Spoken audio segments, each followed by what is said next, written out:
Hand gesture number one is a circle. Oftentimes when I want to create something inviting, I do this. I say as a group, right? So when I'm talking about a group, I'm trying to create community or connection, I'm doing this circle hand gesture.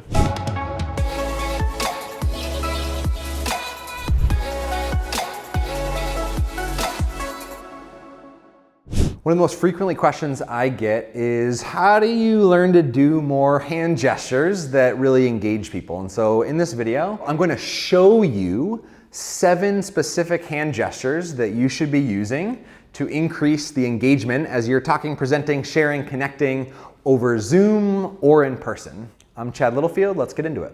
All the 7 hand gestures that I'm gonna show you are great in person and virtually, but they're especially impactful on Zoom because you only have this little box of space to engage people. And so when your hands come up, it creates some visual intrigue, even if they're a little bit lagging. My best overarching tip of how to use more hand gestures more naturally is to tell true stories. Stories from your life. What I've noticed with people is I can coach you on specific hand gestures, and I am going to show you those in these videos. And the best way that you can possibly use your own hand gestures that feel really authentic and genuine to you is when you tell stories that are really true and you let your hands kind of act them out a little bit. And just naturally when we tell stories, we tend to be a bit more expressive. So if you tend to be a person that always talks like this, when you're telling a story about the beach and this and whatever's happening, we tend to be a little bit more expressive. And so there was this one time in Hawaii where I very, very nearly died because I did something stupid. I went out in the middle of a storm. There were 20-foot waves. I swam all throughout high school and college. I had way too much confidence in the water, and I got about 50 feet into the water, and a 20-foot wave took me 300 yards out into the water. I came up out of this crazy wave of being underwater, crashed around for almost an entire minute, and I was 300 yards out at sea. And I was swimming back as fast as I possibly could to get to shore, and I wasn't going anywhere. And I made it to the beach, and I was about a minute away from just giving up and letting it sink because I was dead. I was so beat. So you see how I shared that very quick? That's a true story, kind of scary. The longer version would have even more hand gestures. But you're thinking about all of that, right? You saw the hand gestures that naturally came out because I was in some way reenacting and reliving that story. Second one I use quite often is an inviting wave. Whether people are at the edge of a door and I want them to feel welcome coming in, or whether they're coming into Zoom and I'm saying, hey, welcome, I'm glad you're here, right? Some invitation. Or I want people to share and I'm inviting their words out with this. This is such an inviting hand motion. And your genuine version might be this, right? So think about any adaptation to all of these for sure.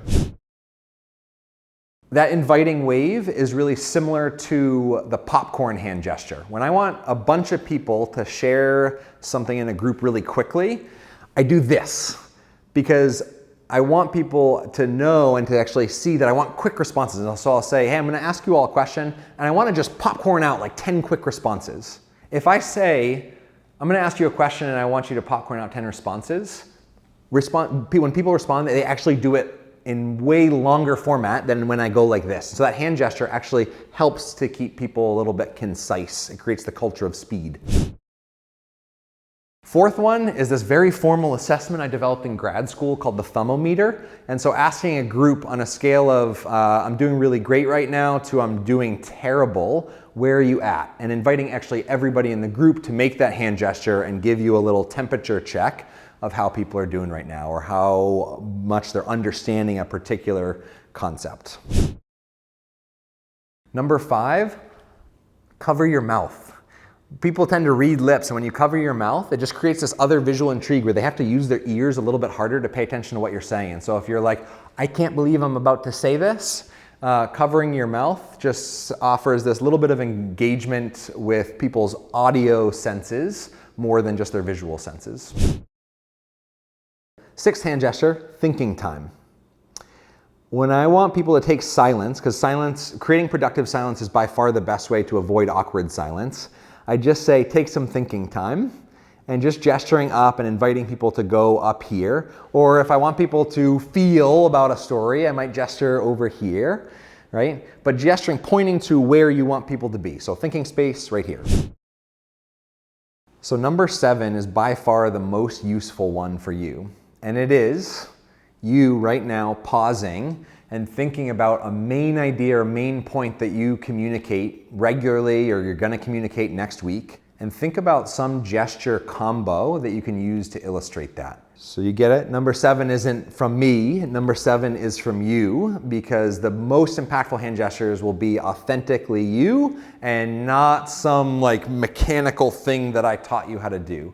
Because hand gestures are only one tiny piece of communication. This was a fun video to shoot. If you loved this video, I'd love for you to like it.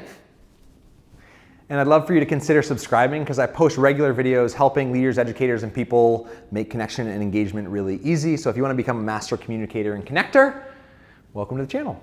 Have an awesome day.